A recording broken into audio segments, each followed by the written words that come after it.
네, 안녕하세요. 한 열흘쯤 지나면 우크라이나 전쟁이 발발한 지 딱 4년, 만 4년 되는 날이 됩니다.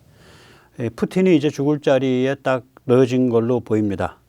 한편으로는 유럽, 다른 한편으로는 트럼프, 또 다른 한편으로는 일론 머스크, 이런 것들이 다 이제 그 어떤 기둥이 돼가지고 우크라 국민의 결기를 이제 지원하고 같이 어울리는 그런 구도가 지금 만들어지고 있습니다. 이것이 이제 우크라 쪽에서 미국의 힘이 덜 들어가게 됐죠. 그리고 조만간에 이란이 어떻게든 결판이 날 겁니다. 그러면은 다음번에는 정말 초 집중됩니다. 어디로? 태평양, 인도 태평양으로 집중됩니다. 반중으로 집중됩니다. 오늘과 같은 이야기를 좀 살펴보도록 하겠습니다. 일론 머스크가 러시아의 날벼락 철퇴입니다. 지난주죠. 우크라의 스타링크 모뎀 등록제를 실시했습니다. 화이트리스트죠. 그러니까 우리가 블랙리스트다 그러면은 이거에 걸리면 안 되잖아요. 그런데 화이트리스트는 이거만 돼요. 그럼 뭐냐? 우크라 지역에서는 미리 등록된 모뎀만 서비스가 됩니다. 참고로 우크라 지역에서는 서비스 가능 최대 이동 속도가 원래는 160km/h, 그러니까 시속 160km인데 우크라 지역에서는 75 내지 90km로 제한되어 있습니다. 그러니까 항공 드론에서 쓸 수 있는 것이 제한되어 있는 거죠. 러시아는 우크라 전선에서 지난 1, 2년 동안에 밀수입한 스타링크 모뎀을 사용해 왔습니다. 특히 부대 간 통신 이런 데 썼습니다. 지금 우크라 전선은 그 대치 상태잖아요. 뭐 꼼짝도 안 하고 딱 그 상태에서 왔다 갔다 하고 있죠. 그 대치되고 있는 전선지대, 이거 완전히 뭐 그냥 진짜 들어가기만 하면 죽는 지역이거든요. 여기에서는 드론을 막기 위해서 양 쌍방에서 방해 전파를 엄청 때려요. 그러니까 거기에서는 무선 통신이 순조롭지 않습니다. 군 무선 통신이. 그래서 러시아도 이 군대 간의 통신에서 특히 이걸 많이 썼습니다. 그래서 일론 머스크의 모뎀 등록제에 의해 러시아군 내부 통신이 마비 교란되니까 아군포화에 의한 사상자가 속출하는 거죠. 그래서 이제 우크라 쪽에서는 지금 그 두 가지로 러시아를 압박하고 있는데요. 하나는 러시아의 그 원유 정제유 수출을 자꾸 이제 깨뜨리죠. 그래서 원유 정제유 수출 시설을 자꾸 깨고 있습니다. 다른 하나는 한 달에 이제 5만 명까지 러시아군 사상자를 내자. 지금 3만 5천 명까지 올라갔습니다. 지난 1월에 러시아군 사상자가 한 달 동안에 3만 5천 명입니다. 무시무시한 거죠. 이걸 5만 명까지 만들겠다는 거예요. 이건 뭐 엄청난 거죠. 그래서 지금 어떤 구조가 만들어져 있냐? 되게 이런 구조가 만들어져 있습니다. 우크라 국민의 각오, 결기, 희생, 분투, 그러니까 전쟁 의지, 그걸 가운데 두고 5개가 지금 맞물려 돌아가고 있습니다. 하나는 EU 재정 지원이 큰 덩치가 1,000억 달러가 넘는 덩치가 확정됐어요. 2월 달에. 그 다음에 유럽 국가들의 무기 지원이 활발합니다. 그리고 유럽 국가들이 다 그래도 중강국이고 다 기술이 있잖아요. 그러니까 드론에 관한 기술 부품 합작 이게 일어나고 있습니다. 굉장히 활발합니다. 우크라의 그 드론 벤처사가 수백 개가 되는데 거기들이랑 다 관계 맺고 그러니까 기술 부품 그 다음에 합작이 지원되고 있어요.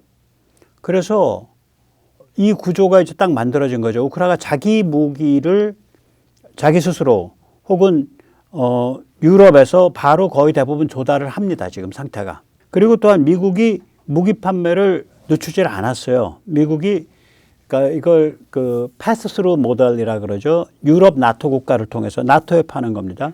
팔고 그 유럽 나토 국가가 우크라에 팔고 이 과정이 세팅이 됐잖아요.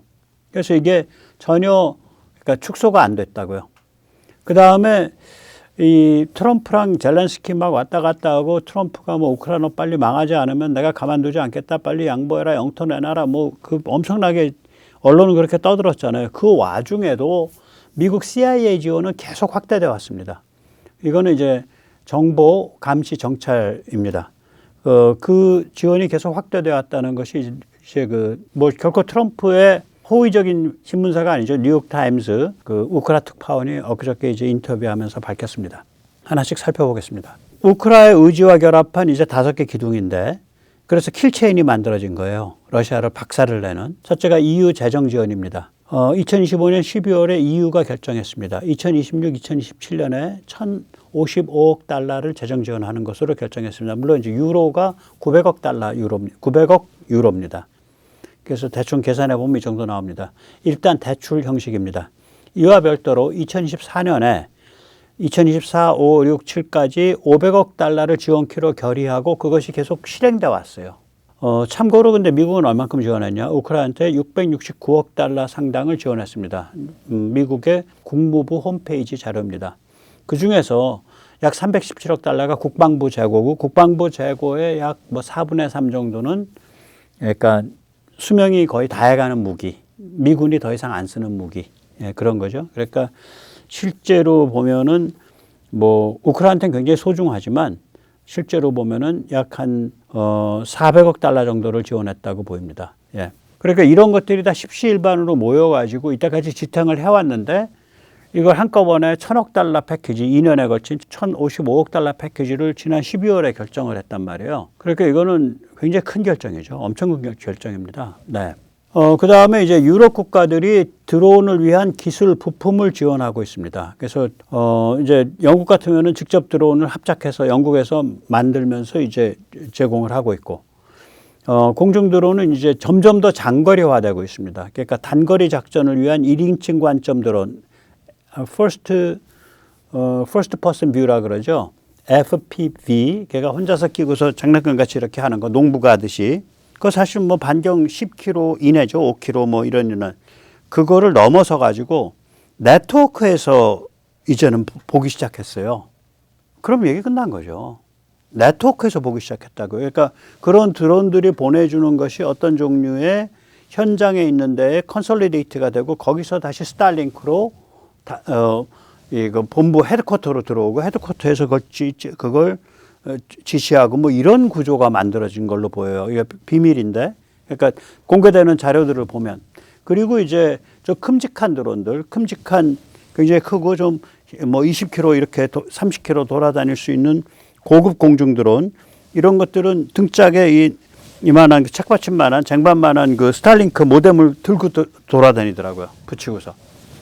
그 얘기는 아주 원격에서 제어가 가능하다는 얘기죠. 엄청난 원격에서. 네. 키예프에서도 제어가 가능하다는 얘기죠. 키우에서도. 또 육상 드론이 엄청 많이 쓰이고 있습니다. 뭐 우리 무슨 스마텍인가 뭔가 우리는 멋있잖아요. 여기는 뭐 어디 을지로 그 뒷골목에 이렇게 종이 가게 다니는 이렇게 그 각파이프로 이렇게 대충 만든 수레, 예, 대충 바퀴 끼운 거 그런 걸로 이렇게 제작해 가지고 그걸로 아까 말씀드렸잖아요.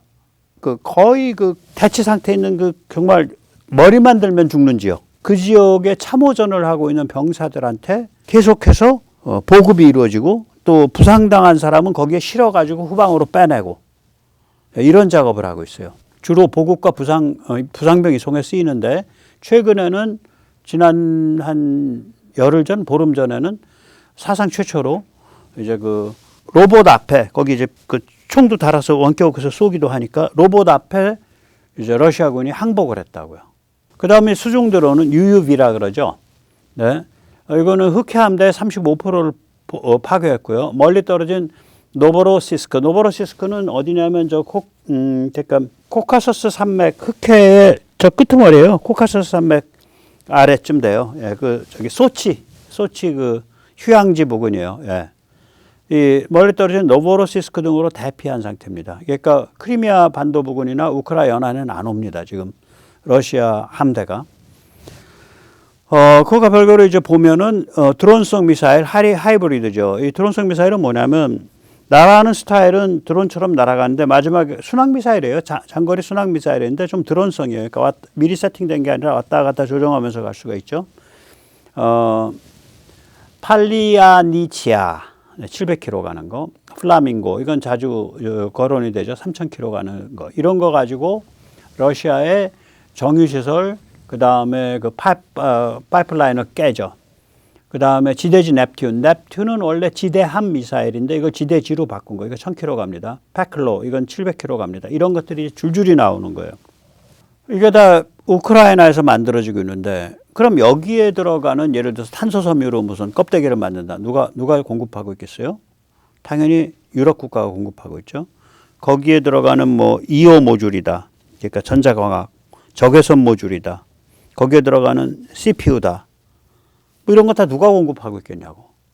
유럽에서 이제 공급하는 그 채널이 쫙 만들어지고 같이 일을 하는 협업 채널이 만들어진 거예요. 그 다음에 이제 일방향 드론이죠. 일방향 드론은, 날아가서 그냥 때리는 거죠. FP1, 이거 1000km 갑니다. 류트, 이건 장거리예요. 몇 킬로 가는지 안 나와 있어요. 그 다음에 루바카, 이건 200km 정도 갑니다. 이 루바카가 크리미아 깰 때 많이 썼어요. 그러니까 그 오데사 쪽에서 크리미아를 깨는 거죠. 예. 혹은 헤르손 강북에서 크리미아로 쏘는 거죠. 그 다음에 이제 개발 중인 게 이 SRBM, 단거리 지대지 탄도미사일들을 개발하고 있어요. 뭐 그러니까 300km짜리, 200km짜리, 그 다음에 800km짜리. 그러니까 그런 거 만들려면은 일단 그 케이싱이 대부분 이제 카본 파이버잖아요. 탄소 파이버라고요. 탄소 섬유. 그럼 일체 부품들이 줄줄이 들어가잖아. 모타 뭐 이런 게 다 이제 유럽에서 들어가고 있는 거예요. 그러니까 그 흐르는 생태계가 만들어진 거예요. 그래서 시간이 갈수록 지금 러시아가 푸틴이 발을 빼려면 몸을 안 다치고 우크라이나를 지금 교착된 전선에서 밀어붙여야 되잖아. 그래가지고 야 그거 돌파해 하고 사람 집어넣으면 죽는 거예요. 그래서 35,000명 죽은 거예요. 지난달에. 그럼 돌파 안 해? 그러면 지금 이게 지켜지나? 이 교착 상태의 죽음의 지대가 점점 러시아 쪽으로 밀고 내려오죠. 이런 힘이 쌓였으니까 이제 천천히 밀고 내려온다고요. 그러니까 휴전을 하기 전에는 진정한 의미의 교착은 없어요. 우크라이나가 막아서 러시아의 공세를 막아서 러시아를 대량 피해를 입도록 사상자 피해를 입도록 만들든지 그래서 러시아가 진이 닿으면 우크라이나가 밀고 내려가든지 둘밖에 없다고요. 그래서 어느 경우든 푸틴이 이제 몰리는 자리에 들어선 거죠. 여기에 인도가 러시아 원유를 수입하지 않겠다라고 약속했다고 트럼프가 밝혔잖아요. 근데 그거에 대해서 인도는 부정을 안 하고 있어요. 그러면 러시아가 이제 목줄이 채인 거죠. 목줄이 채인 겁니다. 네, 여기서 잠시 세뇌 탈출 안내 말씀 좀 드리겠습니다. 아시다시피 세뇌 탈출 알림 많이 해주시고 구독 많이 해주시고 좋아요 많이 해주시는 게 엄청 큰 힘이 됩니다. 또 좀 흥이 나시면 회원가입도 많이 해주시기 바랍니다. 예, 감사합니다. 그 다음에 이제 이 아까 말한 우크라 의지와 지금 결합해 있는 5대 기둥 그 중에서 이제 세 번째죠. 유럽 국가들의 무기 지원, 방공 시스템, 전투기, 드론, 미사일과 지상화력 이 정도로 나눠서 볼 수 있는데 방공 시스템은 이제 IRIS-T 방공 시스템 독일이죠. 이거는 이제 탄도미사일은 요격을 못 하는데 이제 항공기라든지 순항 미사일은 요격을 하죠. 그다음에 영국에서는 이제 주로 이제 우리 벌칸 같이 쏘는 거죠. 대공포 시스템과 UAV 방어포대, 그러니까 대공포대를 공급을 하고 있고요. 전투기는 프랑스가 이제 좀 구덕들이 미라주 2000, 그다음에 노르웨이, 덴마크 이런 데들이 F-16. 그다음에 프랑스가 이건 얼마나 지켜질지 모르겠어요. 뭐 라파를 100대를 제공하겠습니다라고 말은 하고 있는데 어느 세월에 프랑스는 항상 이렇게 간 보고 뭐 이제 말하자면 러시아한테 나도 뭐 좀 레버리지 갖고 있어 이런 거. 그럼 프랑스는 지금 러시아 때문에 사헬 지역을 상실했잖아요. 그러니까 사헬이 다 뒤집어졌잖아. 사헬이 원래 프랑스가 지배하는 아프리카 지역이거든요. 그러니까 사하라 사막의 바로 남부에 붙어 있는 굉장히 건조한 지역, 아직 사바나 정도도 못 되는 지역, 뭐 말리, 뭐 이런 데들이요. 거기에 이제 친러 테러 집단 혹은 친러 군부가 다 들고 일어나 가지고 그걸 다 이제 프랑스랑 다 갈라서는 그런 과정들이 지난 몇 년 동안 진행되어 왔거든요. 그래서 이건 프랑스는 좀 감가상각하고 들어야 되고요. 그 다음에 이제 드론 코얼리션, 드론 연합이라는 조직이 있습니다. 유럽 국가들의, 그러니까 우크라이나의 드론에 관계된 거를 기술, 부품, 또 완성품 이걸 합작 혹은 뭐 공급하는 그런 거고요. 영국과 라트비아는 우크라이나 주로 드론 관련돼 가지고 합작 투자를 하고 있습니다. 그래서 수천 대 공격용, 정찰용 공중 드론을 생산을 하고 있죠. 네덜란드는 여기에 대해서 또 한 5억 달러를 따로 지원하고 있고요. 그 다음에 미사일과 지상화력인데 155mm 200만 발 지원. 예. 이 중에 아마 미국에서 사는 게 꽤 많을 거예요. 그 다음에 스톰 섀도우, 예, 영국, 프랑스. 그리고 이제 이 5개 기둥 중에 이제 나머지 2개는 미국과 관계가 있습니다. 미국의 나토 경유 무기 판매 패스스루 모델인데, 예, 2025년에 결정 및 또는 실행된 겁니다. 최근이죠. 패트리엇 미사일 시스템, 예, 계속 팔고 있고요. 155mm 포탄 300만 발을 공급하고 있습니다. 하이마스에서 사용될 탄도미사일 및 유도 로켓 계속 공급하고 있고요. F-16 전투기 양도를 승인했습니다. 벨기에, 덴마크, 네덜란드, 노르웨이가 자기들이 운영해온 F-16을 우크라이나에 양도하겠다라고 했을 때 미국이 승인했고요. 일반 방공 시스템, 일반 방공이라는 건 탄도미사일은 아닌데 항공기나 뭐 헬리콥터 이런 것들을 맞출 수 있는 것들 있죠. 나삼스, 그리고 스팅어 및 이 스팅어를 발사하는 이동식 차량이 있어요. 어벤저 발사 시스템. 예. 그 다음에 이제 전술 차량 및 안티드론 시스템 뭐 이런 것들이죠. 예. 그리고 이제 미국이 재밌는 게, 예, 아까도 이제 말씀드렸지만 그 CIA 지원, 정보감시 정찰 이게 계속됐었어요. 트럼프가 그렇게 우크라이나를 구박하는 것 같이 보일 때도 오히려 트럼프 출범 직후부터 엄청 강화됐어요. 예. 그래서 정유공장 2,000km 밖에 떨어져 있는 거예요. 그 정밀 좌표 누가 찍어주냐고. GPS 좌표. 1번 탱크. 1번 탱크에 GPS 좌표를 찍어줘야 될 거 아니에요. 정밀하게. 구글 맵만 보고 할 수는 없잖아요. 뿐만 아니에요. 특히 송유관 취약부. 저도 그 뉴욕타임스 기자가 인터뷰하는 거 보고 깜짝 놀랐는데 탱크보다도 이 송유관에 이렇게 가다 보면 뭐 가압펌프가 작동하는 그 어떤 그 관절 같은 부위가 있을 거 아니에요. 그 다음에 송유관과 소유관을 연결하는데 그냥 관만 연결하는 게 끝나지 않고 거기에 뭐 복잡하게 무슨 뭐 압력계도 붙이고 그 잠그는 밸브도 붙이고 뭐 이럴 수가 있을 거 아니에요. 그거를 집중적으로 때린다는 거예요. 그건 좌표를 찍어줘야 되거든. 좌표를 찍어줘야 된다고요. 그 다음에 러시아 전함 잠수함을 좌표를 찍어줬다고요. 그러니까 뭐 150km 바깥에 200km 바깥에 있는 걸 깠지. 여러분 그 정찰을 하면서 그걸 그 접근시켜줘야 되는데 정찰 자산이 없잖아. 우크라이나 쪽에. 미국에 했단 말이에요. 그 다음에 여기 한 달쯤 되죠. 동지중해에서 원유 운반선을 그 우크라 수중 드론이 깼잖아요. 그러면 동지중해에 있는 원유 운반선 움직이는 거 좌표를 계속 찍어줘야 돼. 누군가. 좌표뿐만이 아니에요. 근데 이게 우크라가 지중해랑 연결되어 있질 않아. 지중해를 못 나가요. 우크라에선. 그러면 지중해로 만약에 우크라 항구에서 오데사 같은 데서 출발해서 지중해 나가려고 그래? 그러면 보스포러스 항구를 통과해야 돼. 터키가 관리하는 거 못 통과한다고. 그럼 이거 어떻게 했냐? 그리스나 이탈리아 같은 지중해 연안 국가로 분해해서 가져가서 거기에 장치되는 폭발물하고 수중 드론을, 제어 시스템을 분해해서 가져가서 거기서 움막 찍고서 조립해가지고 바다에 띄우고 거기서부터 조정한 거예요. 이건 CIA 작품이라는 거예요. 제 말이 아닙니다. 그 NYT 기자가 그러더라고. CIA 지원이 없으면 이런 건 못 일어난다는 거예요. 그래서 우리가 뭐 트럼프가 우크라이나를 완전히 뭐 밟으려 그랬다. 뭐 그런 측면도 있는데 또 그렇지 않은 측면도 있어요. 그래서 아무튼 간에 그게 진실이 뭐든 간에 트럼프가 어떤 의도로 그랬는지 또 그 진실이 뭐든 간에 아무튼 오늘 이 시점에서 보면 이 5개의 기둥이 우크라이나 국민의 의지, 전쟁 의지를 둘러싸고 딱 5개의 기둥이 주변에서 딱 둘러싸가지고 이게 하나의 구조를 이룬 거예요. EU의 재정 지원, 그 다음에 유럽 국가들의 드론에 관한 지원, 그 다음에 유럽 국가들의 무기 지원, 그 다음에 미국의 그 나토 의회 무기 판매, 그 다음에 미국 CIA 지원. 이 5개가 딱 돼가지고 그러니까 푸틴이 그 전선에 아무리 많이 밀어넣더라도 밀어넣으면 밀어넣을수록 더 사람만 많이 죽는 그런 상황이 된 거죠.